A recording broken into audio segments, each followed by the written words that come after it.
Au-delà de l'inspiration, d'abord il faut contextualiser l'artiste, l'homme, l'icône que nous célébrons ces jours. Parce que si aujourd'hui on parle de la rumba qui est devenue un patrimoine immatériel de l'UNESCO, c'est entre autres grâce au travail qu'a abattu Tabu Ley. C'est-à-dire plus de 2000 chansons, il faut les faire, il l'a fait. Et aujourd'hui, si beaucoup ne le savent pas, Tabu Ley aujourd'hui figure parmi les 200 artistes retenus depuis 2000 ans dans l'histoire de l'humanité, les grands chanteurs du monde. Et parmi les 7 Africains, Tabu Ley y figure, donc c'est donc une grande fierté. Ici, l'occasion pour nous, en tant que capitale de la rumba, capitale mondiale de la culture africaine et de la rumba, d'y penser, pourquoi pas d'immortaliser Tabu Ley à travers un grand festival panafricain de la rumba qu'on pourra, pourquoi pas, donner ou de baptiser au nom de Tabu Ley pour que chaque année, nous puissions honorer sa mémoire, car de ces chansons, nous tirons beaucoup d'enseignements, aussi bien sur le plan de la vie sociale, mais également sur le plan de l'éveil des consciences. Il suffit d'aller écouter la chanson Mokolo Tosangana Tosakanara na Mosolo ya Congo et Koki. C'est des chansons aussi patriotiques et inspirantes pour la République démocratique du Congo.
Amen. Que la paix du Seigneur soit toujours avec la paix.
Dans ton cas, Papa Pascal, cette immortalité revêt un tout particulier. Elle se transforme au travers des notes de musique enrobées par l'âme. Cette voix, inoubliable, perçante, mélodieuse, parfaite. Et l'on continue à savourer sans modération toutes ces belles mélodies que tu as avec maestria enrobées de poésie. Tu es l'un de ces artistes, poètes, compositeurs, interprètes qui avaient ce génie, le génie de faire danser en toute harmonie les notes de musique et les mots, portant la rumba congolaise à un niveau frôlant la perfection. Musique et texte se mouvant dans une danse languissante et intemporelle. C'était ça, Taboulay. Ça reste ça, Taboulay. Et dans 100 ans, ce sera encore ça, Taboulay. Ce mélange harmonieux alliant la forme et le fond, le style et la mélodie, la substance et l'exubérance. Tous ces éléments mêlant pour nous offrir des œuvres intemporelles, légendaires, parfaites. J'ai toujours été friande des chansons à texte et je pense à mon humble avis que nul à ce jour dans le répertoire de la musique congolaise a réussi à te surpasser sur ce point précis. Mots et tango, musique et poésie. Au point où on ne sait plus si c'est la musique qui porte la poésie ou la poésie qui sublime la musique. 10 ans, et le temps semble immobile comme ces monuments massifs, imposants, que l'on ne peut détruire, qui subsistent malgré les années, les intempéries, les générations qui passent. Il est là comme un phare éclairant les navires en pleine tempête, comme une boussole qui guide les pèlerins en plein désert, comme une unité de mesure permanente que l'on tente d'atteindre, de dépasser sans jamais y arriver, comme une bibliothèque dans laquelle on vient génération après génération puiser de la connaissance et de l'inspiration. 10 ans ont passé, mais le temps paraît figé. Il semble immobile dans l'illustre personnage que nous célébrons aujourd'hui, fait partie de notre patrimoine culturel dont il est l'une des pièces maîtresses. Son nom est inscrit en lettres d'or et à jamais au panthéon de la rumba congolaise et de la musique africaine et mondiale. L'immortalité donne ainsi vie à l'éternité. Aucun être humain ne l'est parfait, mais certains sont allés pour l'immortalité.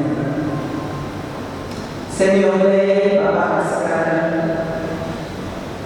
cher poète, cher frère poète, je te salue.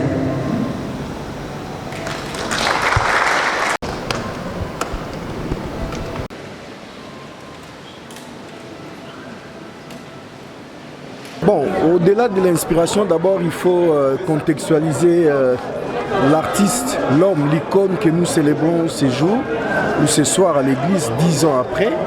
Parce que si aujourd'hui on parle de la rumba qui est devenue un patrimoine immatériel de l'UNESCO, c'est entre autres grâce au travail qu'a abattu Taboulay. C'est-à-dire plus de 2000 chansons, il faut les faire, il l'a fait. Et aujourd'hui, si beaucoup ne le savent pas, Taboulay aujourd'hui figure parmi les 200 artistes retenus depuis 2000 ans dans l'histoire de l'humanité, les grands chanteurs du monde. Et parmi les 7 Africains, Taboulay y figure, donc c'est donc une grande fierté.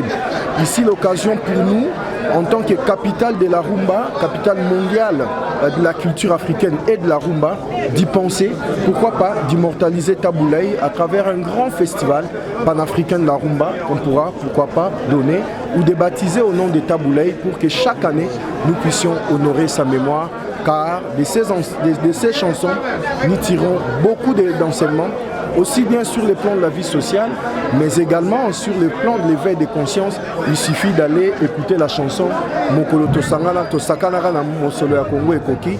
C'est des chansons aussi patriotiques et inspirantes pour la République démocratique du Congo. Il y a que 200 chanteurs et chanteuses dans le monde qui ont été choisis. Et Taboulé se trouve être parmi ces 200. Le seul Congolais.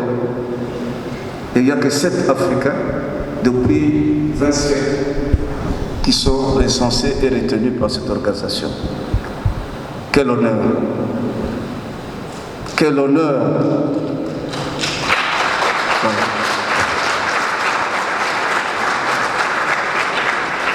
Il ne fallait pas que je vous le demande, ça devait être spontané congolais. Si vous voulez, applaudissez pour une fois pour cet honneur fait au pays.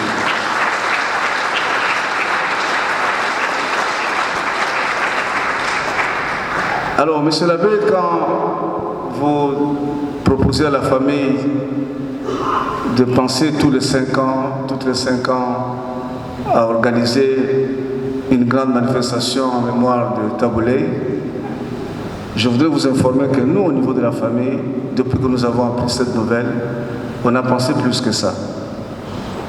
Nous avons, avec les enfants, convenu de décréter la nouvelle décennie à partir de cette année 2023, la décennie Taboulé. Nous discutons déjà avec des organisations, en particulier l'UNESCO, qui est à la base de cette promotion, pour nous encadrer, pour réussir l'appropriation par l'Afrique de cette élévation de Taboulé dans les pantheons des 200 meilleurs et plus grands chanteurs de l'univers. Donc, à partir d'aujourd'hui, nous commençons la préparation des différentes activités qui vont avoir lieu durant toute l'année 2024 et plus que ça, pour célébrer et honorer la mémoire de cette légende que Dieu a bien voulu donner au Congo. Et qui a laissé au Congo encore un patrimoine culturel qui est une mine d'or, mais pour lequel, comme toujours, les Congolais sont distraits. Ils vantent les richesses minières qui sont dans les sous-sols, mais ils oublient qu'ils ont des valeurs humaines qui constituent des richesses. Les richesses culturelles du Congo sont incommensurables. La preuve est là. Taboulé a laissé au Congo un patrimoine de plus de 2000 chansons qui sont toutes des œuvres poétiques et scientifiques. Quand j'entends M. l'abbé analyser quelques chansons de Rochereau, je me dis, franchement, il n'a pas perdu son temps pendant ses cours de philosophie, parce que non seulement les thématiques que Rochereau développe dans chacune de ses chansons est un message d'éducation, mais il faut partir dans l'essence pour savoir d'abord que Rochereau, avant de devenir chanteur, il est d'abord éducateur. Il a éduqué et il est resté avec cette sève d'éducateur jusqu'à sa mort, et il est traduit à travers ses œuvres artistiques. Vous avez analysé 3 chansons, mais analysez toutes les chansons de Rochereau, il y a une leçon éducative et morale à tirer. Et c'est ça Taboulé. Il est éducateur, il est artiste, il est formateur et il est parent, un papa adorable. Et c'est ça la personne qui nous a laissé un patrimoine incommensurable, pour lequel j'invite le gouvernement congolais à exploiter, parce que ce que le Congo peut tirer de plus de 2000 chansons et qui chaque jour sont diffusées dans le monde entier, en termes mathématiques, ils se rendront compte qu'ils peuvent gagner plus que les mines. Donc voilà pourquoi au niveau de la famille, nous allons nous y pencher de maintenant pour que la décennie Taboulé puisse être quelque chose d'exceptionnel pour le Congo et pour l'Afrique. Nous avons, avec l'appui de membres du gouvernement du Congo-Brazzaville déjà qui se sont intéressés à ça, avoir une première réunion dans une dizaine de jours à Brazza. Réunion à laquelle d'ailleurs l'ambassadeur du Congo-Brazzaville à l'UNESCO prendra part. Il me l'a confirmé ce matin quand il échangeait avec moi à propos de la journée d'aujourd'hui. Donc voilà, monsieur l'abbé, votre vœu est exaucé et le nom de la légende africaine sera élevé au plus haut niveau. Ce n'est plus seulement à Kinshasa, à travers le Congo, l'Afrique et dans le monde entier. Je vous remercie.